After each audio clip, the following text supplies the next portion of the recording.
Hi everybody, my name is Moso and today we're gonna talk about Death Horizon Reloaded.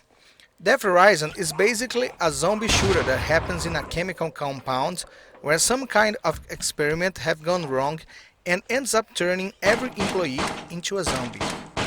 You will take a journey to shut down the main reactor of the compound to avoid spreading the infection. Back to 2017, this game was a big seller on Gear VR and later on Oculus Go. By that time, it was a non-rails wave shooter. The game would take you where you should go and you only had to shoot the hordes of zombies. The reloaded version added teleportation as a locomotion scheme, but unfortunately it does not add free movement or smooth turning. Teleportation with snap turning is the only way to move around this complex. Graphics are sharp but lacks texture quality and reflections, and the ambients are pretty dark as well. Level design could add some variety. There's a bunch of long and poorly illuminated corridors with some side rooms. Those corridors are connected by locker rooms which serve as checkpoints. There are some larger areas too. Usually you have to do some climbing on these rooms, which is nice because it changes the gameplay a little bit and is a different way to move around.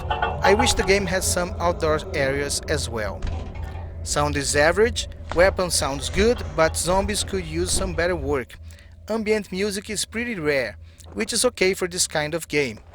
At the locker rooms, a bad guy talks to you. It's the only voice acting in this game and it works pretty well. Gunplay is where the game stands out. Shooting is really fun, especially with the pistols. Aiming is the real thing here. There is no laser dots for helping except for some of the big guns. You have to close one of your eyes, align the green dots in the back of the pistol and send the zombies' heads back to hell. Another way, you can use two pistols in a John Woo style. You have to care for ammunition though, since it's limited and have to be found in the environment. Shotguns and rifles are here too. They use two hands for better aiming and stabilization. These big guns are necessary in some of the most populated rooms, but I use the pistol, especially the Desert Eagle in 8% of the time, always trying headshots, which is the fastest and more bullet-saver way to kill the zombies. In your waist belt you can store two pistols and a key card. These cards have different colors and I use it to open restricted areas. Shotguns and rifles can be stored in your torso, one at a time. You can change these carrying weapons as you find new ones along the way. There are some bombs scattered in the rooms. It kind of works like grenades. You cannot store these ones. As soon as you pick up, it gets armed and you have to throw it in the ground ahead of you. It will explode as soon as a zombie walks over it, or you can shoot it in the right moment, taking away more than one zombie down. In a standard 2x2 guardian area, the game works just fine. You have to do a lot of teleportation adjustment though, especially when scavenging ammunition, opening drawers and lockers.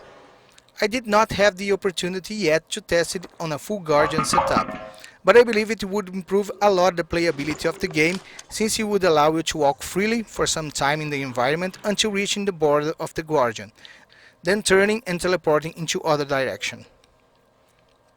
The game has 3 difficult levels and played it on normal. It took me about 2.5 hours to finish the game. Overall, the game could make use of some improvements on graphics quality and perhaps free movement, but in the end of the day it's a pretty nice basic shooter with good aiming and gunplay, and eventual challenging climbing moments.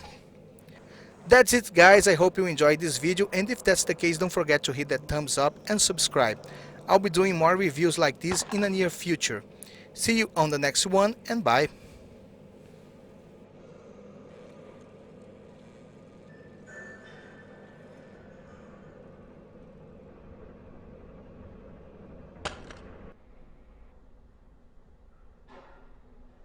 Let the dogs out.